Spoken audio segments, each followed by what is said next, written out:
Your challenges are universal, and in this next segment, I'm going to show you how universal they are. Travel back with me to the 1980s. An American company was trying to sell the Japanese a laser technology where the order would be about $2.4 million. For years, they tried to get this sale, and it wasn't going through, and they finally get the phone call, "Send us one of your products." The American company had to work a little bit harder on this one sale because the tolerance that they had for the type of deliverable of laser was very narrow as compared to the rest around the world. So they worked very hard, they put together the product, they boxed it up, they shipped it across the ocean. The Japanese firm got it, and they started to do the tests, and they were passing with flying colors. At one point, they even had the equipment taken apart. They were looking at the components to make sure they weren't skimping on the quality. And while they were doing this, one of the people on the team walked by one of the boxes that the product came in. And they looked down, and inside there was a footprint. A footprint. Now, you might not have ever thought about this, but it's very difficult to get a footprint in a box. And the reason is when a box is assembled or flat, there's no access, so you don't see the inside. It's never exposed. So what the Japanese firm did is they gathered up all the products, they put it, the equipment, put it back together, put it in the box, and sent it home with a note on top of it. If you can manage to get a footprint in my box, I can't imagine what you've done to our product. And it took 2 more years to get that sale. Now, this happens all over the place. A construction company could be late for a bid. A receptionist could answer a phone improperly, or a restaurant has a bathroom that's dirty. And ladies out there, I can tell you there's many of you who will not eat in a restaurant just because of a dirty bathroom. The point is that it doesn't matter what organization type you are, it doesn't matter where you are in the world, it doesn't matter what you do. Universally, you have the same challenges. Universally, you're in the same boat. And what if we were to help you to improve that performance by looking at the world in this universal application?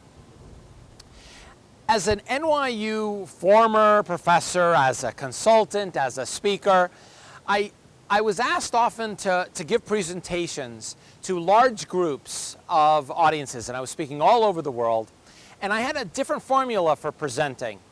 Most of my friends would do a group interview 2 or 3 people, half hour, get a topic, and then use those pieces of data throughout their presentations.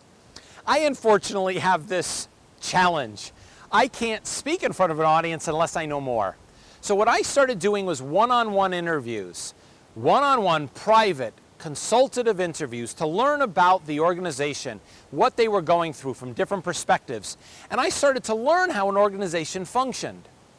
I did over 1,800 interviews as of the writing of Paid to Think, about 2,500 today.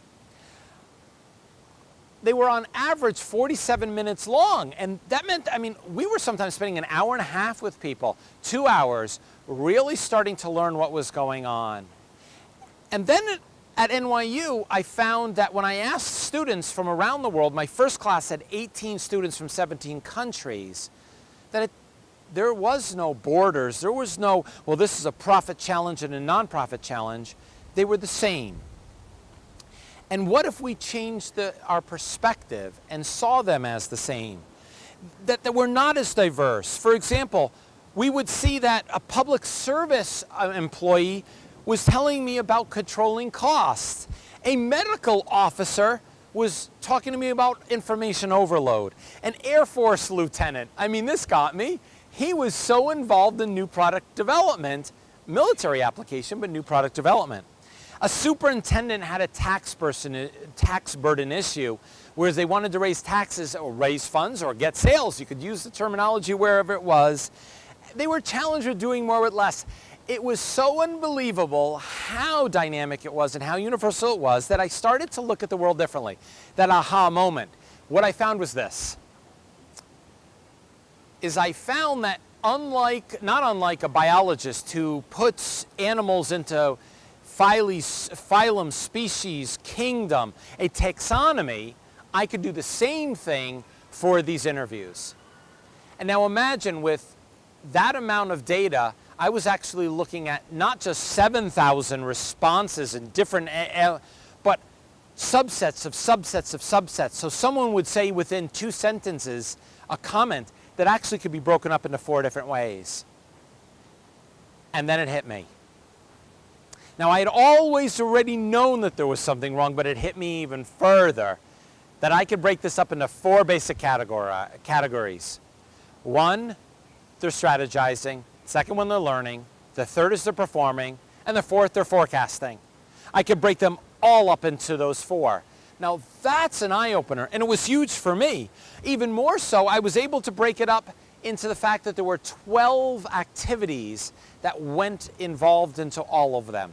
Now, I'm not going to go over the details of each one of them, yet if we can unlock and see, if we can understand that they're universal, then we can teach universal applications that can work across the aisle.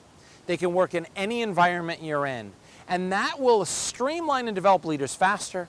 And what it will also do for you is make life easier. You're going to be able to share, learn, and grow with other people the same experiences. So, universal application, huge jump in thinking, and it is a foundational component of the book, Paid to Think. Let's get ready to move on.